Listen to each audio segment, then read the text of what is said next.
Ho, ho, ho. That's right, Santa Vaughn is back at it again with his beautiful big sack of glory. Wait a minute, that sounds a little raunchy, but Dad's here with a big old goodie bag. That's right, the stocking stuffers have returned for part 3. If you have a little stocking stuffer you'd like to share with us, it could be something cute and funny, simple and sweet, or long and beautiful. Put it in the comments below. Until then, random D&D story grab bag stocking stuffers 2.0 beta part 3.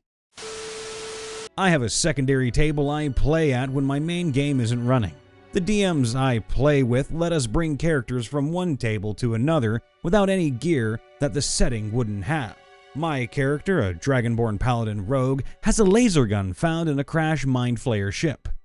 Couldn't bring that over, but that's a story for another time. What, grab bag number 4? We were in a base of cleric cultists who worked with pirates. The pirates betrayed them. We're forced into a corner. Don't know the full story because I'm sitting at this table since my main group doesn't have enough players to run the session that day. But we beat the remaining cultists. We encounter a person who was hired to guard them. We're told about a vault deeper in the base, so we go to check that out. There was seemingly treasure right there with no traps in sight. That's not a good sign. My character, being multi-classed into rogue, checked for traps. Well, there's none in the area leading to it, so we figured the treasure room in front of us was the trap. We found a way around the trap and ended up in a series of traps and a maze. This is more like what would be guarding the treasure in a dungeon. So after a few hours of walking into dead ends, pitfall traps, and having stuff fall on us, we get to the treasure room. That room that was unguarded at the beginning. TLDR, we nearly died in a maze trying to bypass a treasure room that looked like a trap, only to end up back in the treasure room at the end of the maze. The worst fireball of my gaming history. Ooh, fireball fails, I'm excited. I was quite late to a session, and I kid you not, my first 20 minutes of that session made the party dynamic go up in flames. Literally. My cleric cast fireball to distract an angry mob of townspeople away from the party. My characters and my own stupid logic figured, hey, domestic terrorism is a bit more of a shock than a street brawl. I was, so wrong. The fireball goes off, but because I wasn't actually aiming at anything, the DM asked me to roll to see where it goes. Not one. The fireball blew up the paladin's house. The table is in an uproar as we scramble to stop it. The damage obliterated the house and the 3 inhabitants inside of it at the time. I was dumbfounded, shocked, and laughing my ass off. As more details of the horrific scene were described, nobody knew my character had accidentally done it. The cleric tried to pretend he didn't do anything, but eventually he broke down and confessed to the whole town. The members of the party were either in denial or deeply hurt. The town was furious, and my character had to make a desperate escape. He said his goodbyes to the paladin, a friend he would cherish forever, and fled into the country. On the road, he ran into his brother. This was heartbreaking. I had to roleplay a solemn goodbye, knowing I will not see him again. He lent me his horse, and the cleric rode off into the country, never to be seen again. Also, to rub salt in the wound, he was supposed to be going on a date with a, how do I put it? A traumatized tiefling? The type who would never trust a man again because the last one broke her heart. They had bonded. It was intended to be a brilliant romance. Next session, I watched as she dressed herself up for their date, then broke down crying when he didn't show, thinking she'd been cheated again. I felt rightfully awful. Also, last note, we all enjoyed this, and if you think the DM was just punishing the players for no reason, don't. Also, should we host a little, tiefling get-together? I know a good dwarf that might be interested. 2 characters go to play after a fight. One, the bard, is going because he has a meeting there and is speaking with a contact. He takes the other, the sorcerer, because she was attacked and a fun night out could help her mood. The bard mentions the sorcerer's research and offers to help her get into a restricted section of the library so she can continue her research.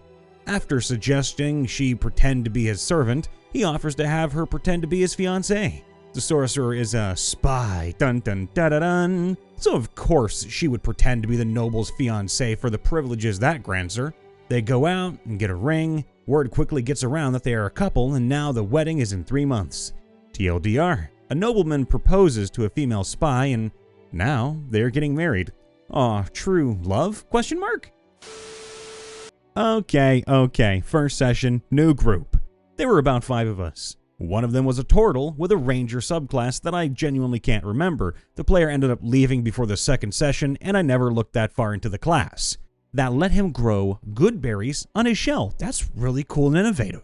Before that session, the player showed up and also convinced the DM to allow some homebrew that changed them to good mushrooms. Works the exact same way, just different food. We got caught up at some point traveling to a dungeon. We don't quite have a map nor any NPCs to ask. So one of the other players, a ranger I think, used a spell to talk with a nearby animal. While they were doing that, the turtle just looked at me and offered me a mushroom. It was my first successful session ever, and I was playing a generic hyper tiefling bard. So understandably, my knee-jerk reaction was to go, shrooms, in a much too eager tone. Ever since then, I've just been the crackhead of the group. In my Pathfinder 2nd Edition game, I am playing a 7-foot-tall, 250-pound orc ranger. His name is Okrix, Death's Headhunter. Essentially, Okrix was saved from death by Pharasma, the goddess of death, but now is her bounty hunter and must do her bidding. No one in the party knows this, of course. She also hates any undead, or beings that act like they are alive, from spells like Animate Dead. What has died should be with her in her realm. My party found a soul gem and placed it into a mechanical puppet with no limbs. We find out that a soul of a goblin servant had been extracted and placed into this soul gem. After a bit of conversation with it, and the goblin specifically stating that it wants to die, the halfling wizard in my party takes the soul gem out and discusses wanting to experiment and further investigate the soul gem. Suddenly, Okrix's eyes roll back into his head. After a few moments, Okrix tells the halfling in the party that the gem must be destroyed. Everyone in the party was confused as to what was happening and said, no. Little did they know, Pharasma gave Okrix a direct order that the gem needed to be destroyed. Okrix is not able to tell anyone about his role and who he is, but is able to give his whole name. Okrix again insists on telling the halfling wizard that the gem must be destroyed and is now approaching him with his butchering axe in hand. I tell the party that I have to destroy it, and I cannot stop until it is done. The other halfling magus asks me why, and I just let him know my name, Okrix, Death's Headhunter. After rolling a very important history check, this halfling straight up believes me and helped me convince the party to destroy the gem. The other halfling, being outvoted, hands it over, and Okrix destroys it. Pharasma spoke to Okrix out loud so the whole party could hear and complimented him on returning the soul where it belonged. The party now trusts Okrix and his impulses to kill undead a little more, so I'm kinda glad I didn't have to fight the party. I, an arsonist knight, which sounds funnier when said out loud a couple times, was almost officially married to Clara, my dragon bride, who was a bard when we felt tremors. Clara's dad, who visited to appraise me, flew up to see what caused them. He came back down horrified. He saw a Tarrasque. We were preparing to fight when the rogue, my character's sister, stole and emptied 2 bags of holding. You see, if you put a bag of holding inside of a bag of holding, it opens a one-way gate to the astral plane, and any creature within 10 feet of it gets sucked inside and sent to a random location inside the astral plane.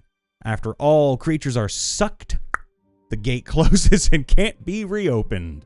Clara's dad flew the rogue as close as possible, after which the rogue ran closer. Once she was 15 feet from the Tarrasque, it used 15 feet of its movement speed and ate her whole. No chewing. Then it's gone. But so is she. Luckily, she was put somewhere the Tarrasque wasn't. Although, nobody knows that. That sounds like a great new adventure. In a homebrew game, somehow every member of my party had an instrument on them via our background features. So in order to get the attention of a cult, we decided the most logical thing was to try and make a band outside of their headquarters. Literally everyone passed, except for my half-orc cleric, Kiris, who rolled an @1, and has a -1 charisma score for performance, so is basically 0. Kiris was described to have been playing so badly that she took 3 psychic damage from embarrassment, and everyone within a 5-foot range became deafened for 1 minute. Sounds hilarious. Now we go to the same session, not even 20 minutes later. After basically getting kicked out of talking in the HQ, she gets insulted by an NPC and decides to blow her horn again. Another 0. He gets deafened for 1 minute. It takes 2 damage. She ends up healing him, but realizes that she was still within earshot of the cult, and the door opens, and someone throws a dagger at her. Well, thankfully he also rolled a nat 1, but she was booking it. The horn is still a meme in our group, and I will routinely threaten to play it whenever things go spur. I am heavily considering multi-classing into a bard. You would be the worst bard of all time, but also the best bard of all time. Please do it, and we need more stories of the horn. So, during an NCP campaign, me and the rest of the party ran into SCP-682. For those who don't know, a large crocodile lizard thing which can adapt to any attack thrown at it and basically is unkillable. It also hates all form of life. So, while the rest of the party ran away, I said, "I want to have a conversation with the lizard." The TM, laughing, asked me to roll a charisma check. I ended up succeeding and had to essentially sit out for a bit, whilst my character and the life-hating lizard had a pleasant chat about immortality. Now that's one way to solve a problem with an immortal SCP that wants to murder everything.